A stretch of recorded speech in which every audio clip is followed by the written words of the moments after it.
Hello traders, welcome back again. In the previous episode, we explored one of the most powerful reversal patterns, the head and shoulders. And in today's episode, we're moving one step ahead to learn the double top and double bottom patterns, two classic formations that signal major market reversals. In this part, we'll discuss the third pattern of our reversal chart pattern series, the double top pattern. This is one of the most common formations you'll come across in the markets, and that's both good and bad.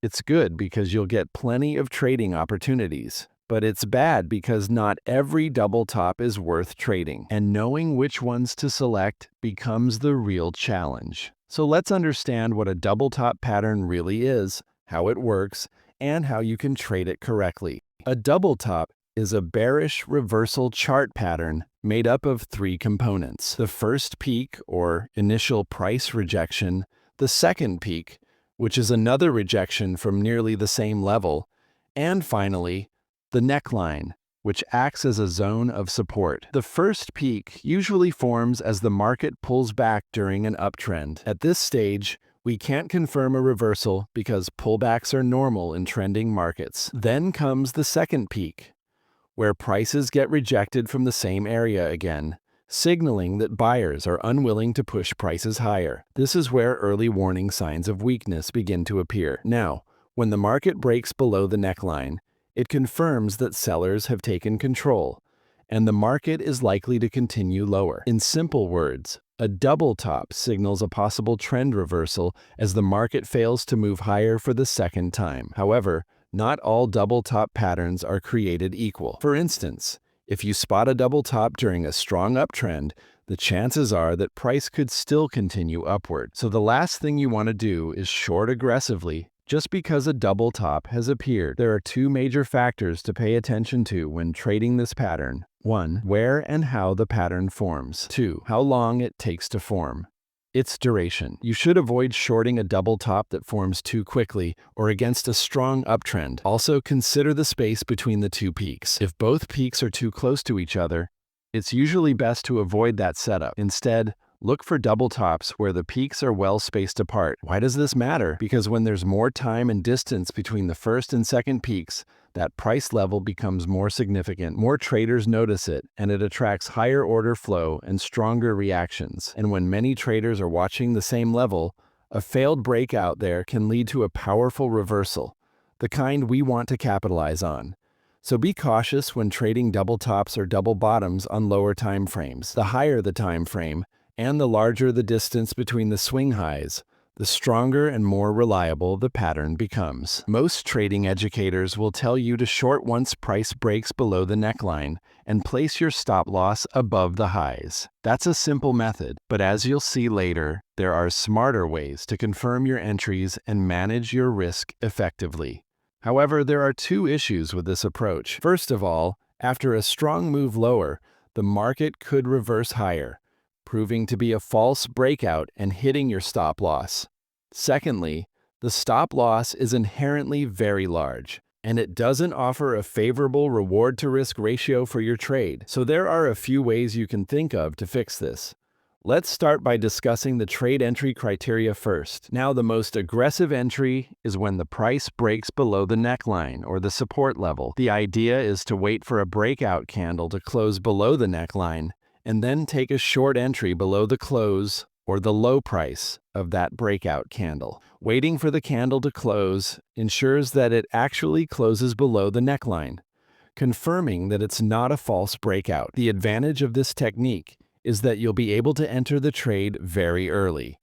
But the drawback is that the breakout candle can sometimes be too large, which can badly affect your reward-to-risk ratio. In some cases, it's always beneficial to wait for a price build-up to form near the neckline, which acts as the support level in this pattern. Now, we will take a short trade when the price breaks below the neckline after the build-up. This ensures a higher probability of success because the traders who went long near the neckline will have their stop losses placed just below that level. And once the price breaks below the support, all those stop loss orders get triggered, adding more selling pressure and increasing the probability of success. On top of that, this setup gives you a much tighter stop loss, which means a more favorable reward to risk ratio. Anyway, the only problem with this approach is that breakout candles can sometimes be large, and setups like these don't appear too often. Now, what if you missed the breakout trade? Is it over? Not really. You can still enter the trade if the prices form a primary pullback, usually in the shape of a flag or pennant pattern. A primary pullback is simply a temporary upward movement in price, often with weak candles, most likely caused by profit booking. A good pullback is always shallow and consists of weak-bodied candles. But what if we get a steep pullback with large-bodied candles? What should we do then? In that case, we can look for a retest of prices back to the neckline, which will now act as a resistance level where we expect sellers to step in. So, if the price does retest, we'll wait for a price rejection from that neckline in the form of bearish reversal candlesticks like a shooting star, bearish engulfing pattern, or an evening star. And if you see that price rejection, you can take a short entry as soon as the price starts to move lower. The retest entry provides a better entry price than most other methods, but the downside is that retests don't always happen, especially in strong trending markets where the price keeps moving one way. Above all, make sure to confirm the breakout with higher than average volume and momentum indicators like RSI or MACD. Your stop loss should be placed at a level that, if breached, will invalidate your trading setup. If the price moves above the swing high of the pattern, the double top setup becomes invalid. But there's a small twist. First, if you place your stop loss above the swing high, it might be too wide, reducing your reward to risk ratio. Second, the market might move slightly above resistance, trigger your stop loss, and then reverse sharply to form the final leg of the triple top pattern, which can be really frustrating. So, here's a better approach. You can place your stop loss at the 50% level between the swing top and the neckline, or if that distance is too large, use the ATR indicator to set your stop loss with an adequate buffer, just above the breakdown candle's high. This setup works well if your entry was aggressive, meaning you went short immediately as price broke below the neckline. Now, what if you entered after a buildup near the neckline? In that case, you can place a much tighter and more controlled stop loss, preferably just above the consolidation zone or buildup. This will give you a better reward to risk ratio and reduce unnecessary losses. If you missed both of these entries and entered the trade after a primary pullback, then your stop loss should be placed above the highest candle in the pullback group, or just above the neckline if the pullback occurred very close to it. And finally, if you entered after a retest, then your stop loss can be placed above the highest wick among the retest candles. For a more conservative approach, you can also set it at 50% of the pattern's total height, between the neckline and the swing high. Now let's move on to setting targets. As you might have guessed, there are 3 ways to manage your exit: price projection, trailing stop loss, and a combination of both. The price projection method is based on price exhaustion. It assumes that after the breakout, the price will move an equal distance to the total height of the pattern. So measure the distance from the swing top to the neckline, then project that distance downward from the neckline. That projected point will be your target level. The second method is using a trailing stop loss, which allows you to ride bigger moves by adjusting your stop as price moves in your favor. Here, you can use moving averages of different periods. For example, 20 period for short term, 50 period for medium term. And for long-term trends, you can use the 100 or even the 200 period moving average.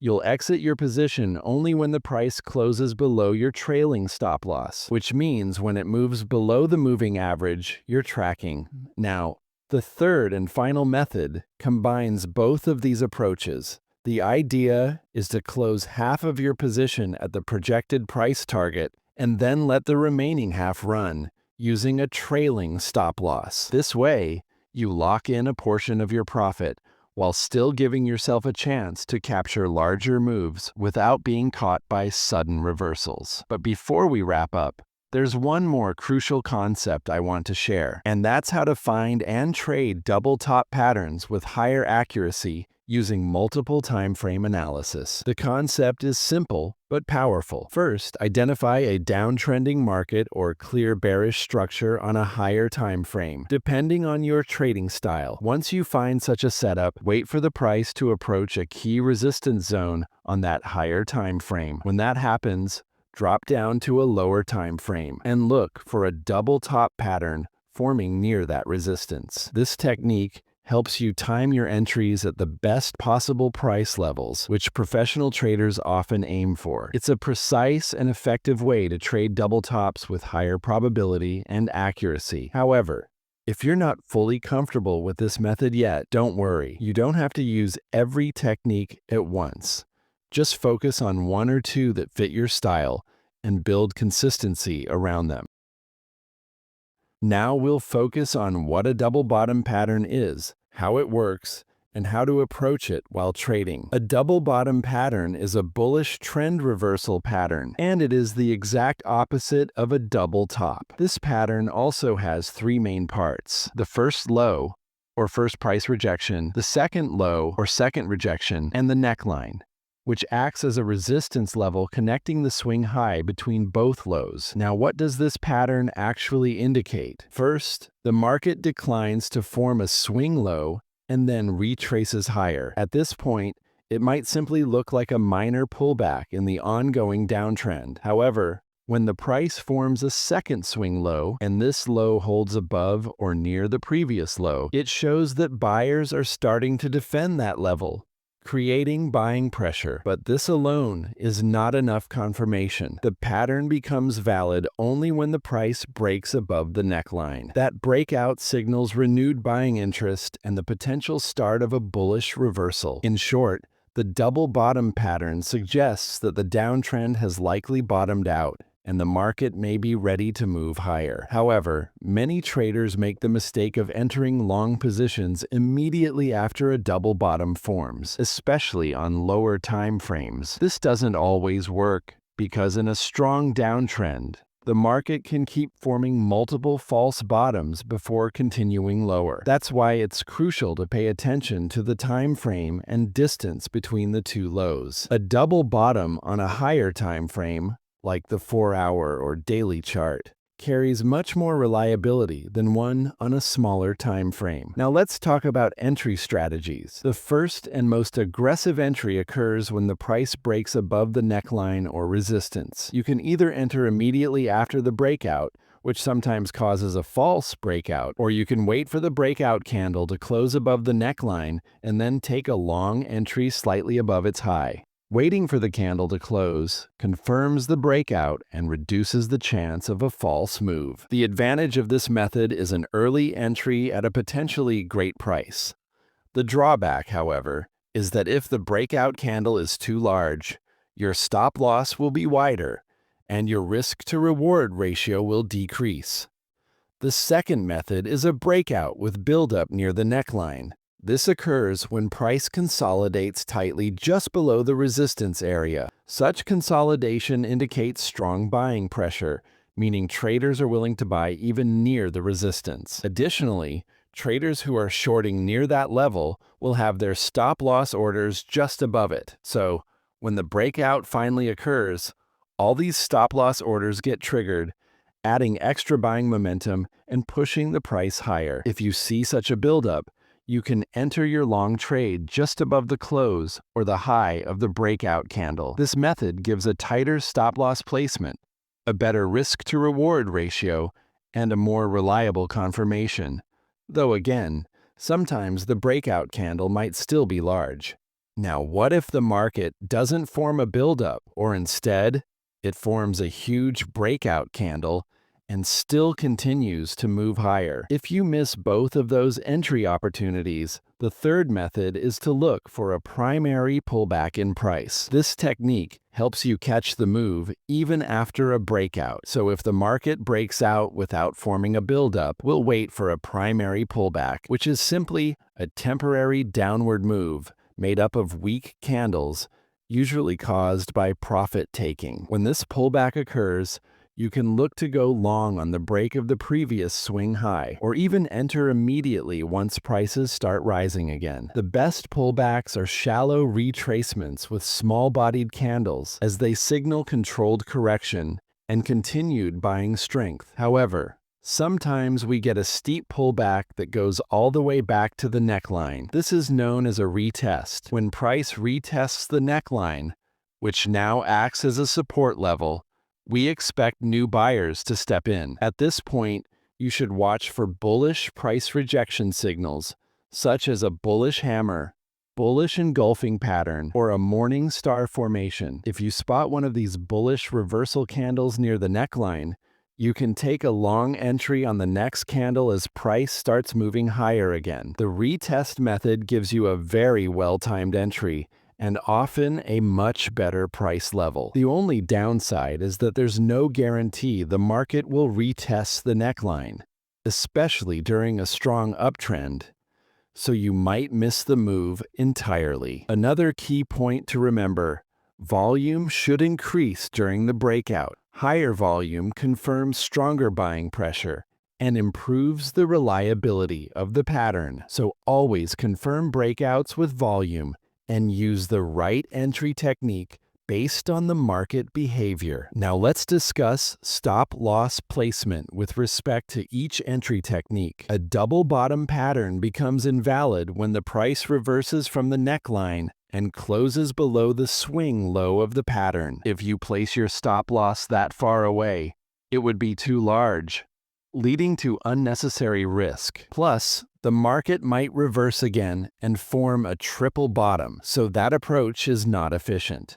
So, where exactly should your stop-loss go? If you entered aggressively, right at the breakout, then place your stop-loss around the 50% level between the swing bottom and the neckline. If that distance is too large, use the ATR average true range indicator to calculate a tighter stop-loss, slightly below the low of the breakout candle. If your entry was based on a build-up near the neckline, you have the advantage of placing a much tighter stop-loss just below the build-up zone, which will give you a better reward to risk ratio. If you entered after a primary pullback, set your stop-loss below the lowest wick among the pullback candles. And if the pullback happens very close to the neckline, you can place it just below the neckline itself. Lastly, if your entry was after a retest, then your stop-loss should be below the lowest wick among the retest candles. Alternatively, for a more conservative approach,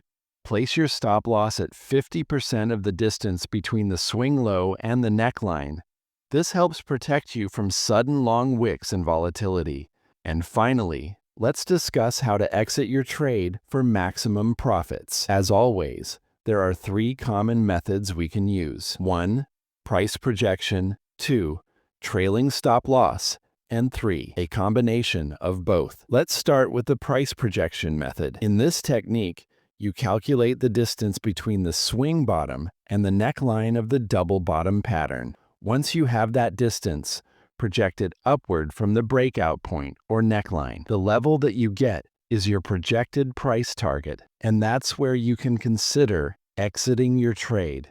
This technique also helps you decide whether it's too late to enter a trade. For example, if the price is already close to reaching its projected target, it means there isn't much profit potential left in the move, so it's better to skip that trade. Now, unlike the price projection technique, the trailing stop-loss method doesn't have a fixed target. Instead, we move our stop-loss as the price continues in our favor, allowing us to ride the trend for as long as it lasts.